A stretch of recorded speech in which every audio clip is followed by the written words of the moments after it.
دوستو، خداوند کا کلام آپ تک پہنچا ہے۔ پلیز لائک اور شیئر لازمی کیجیے۔ God bless you. ہوشیہ چوتھا باب۔ اے بنی اسرائیل، خداوند کا کلام سنو، کیونکہ اس ملک کے رہنے والوں سے خداوند کا جھگڑا ہے، کیونکہ یہ ملک راستی و شفقت اور خدا شناسی سے خالی ہے۔ بد زبانی، عہد شکنی اور خون ریزی اور چوری اور حرام کاری کے سوا اور کچھ نہیں ہوتا۔ وہ ظلم کرتے ہیں اور خون پر خون ہوتا ہے۔ اس لیے ملک ماتم کرے گا اور اس کے تمام باشندے جنگلی جانوروں اور ہوا کے پرندوں سمیت ناتواں ہو جائیں گے، بلکہ سمندر کی مچھلیاں بھی غائب ہو جائیں گی۔ تو بھی کوئی دوسرے کے ساتھ بحث نہ کرے اور نہ کوئی اسے الزام دے، کیونکہ تیرے لوگ ان کی مانند ہیں جو کاہن سے بحث کرتے ہیں۔ اس لیے تو دن کو گرے گا اور تیرے ساتھ نبی بھی رات کو گرے گا، اور میں تیری ماں کو تباہ کروں گا۔ میرے لوگ عدم معرفت سے ہلاک ہوئے، چونکہ تو نے معرفت کو رد کیا، اس لیے میں بھی تجھ کو رد کروں گا، تاکہ تو میرے حضور کاہن نہ ہو۔ اور چونکہ تو اپنے خدا کی شریعت کو بھول گیا ہے، اس لیے میں بھی تیری اولاد کو بھول جاؤں گا۔ اور جو وہ فراوان ہوئے، میرے خلاف زیادہ گناہ کرنے لگے، پس میں ان کی حشمت کو رسوائی سے بدل ڈالوں گا۔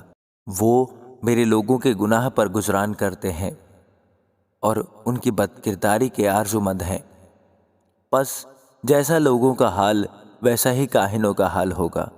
میں ان کی روش کی سزا اور ان کے اعمال کا بدلہ ان کو دوں گا، چونکہ ان کو خداوند کا خیال نہیں، اس لیے وہ کھائیں گے پر آسودہ نہ ہوں گے۔ وہ بدکاری کریں گے لیکن زیادہ نہ ہوں گے۔ بدکاری اور میں اور نئی میں سے بصیرت جاتی رہتی ہے۔ میرے لوگ اپنے کاٹھ کے پتلے سے سوال کرتے ہیں، ان کا لٹھ ان کو جواب دیتا ہے، کیونکہ بدکاری کی روح نے ان کو گمراہ کیا ہے اور اپنے خدا کی پناہ کو چھوڑ کر بدکاری کرتے ہیں۔ پہاڑوں کی چوٹیوں پر وہ قربانیاں گزرانتے ہیں اور ٹیلوں پر اور بلوت و چنار و بتم کے نیچے بخور جلاتے ہیں، کیونکہ ان کا سایہ اچھا ہے۔ بس بہو بیٹیاں بدکاری کرتی ہیں۔ جب تمہاری بہو بیٹیاں بدکاری کریں گی تو میں ان کو سزا نہ دوں گا، کیونکہ وہ آپ ہی بدکاروں کے ساتھ خلوت میں جاتے ہیں اور کسبیوں کے ساتھ قربانیاں گزرانتے ہیں۔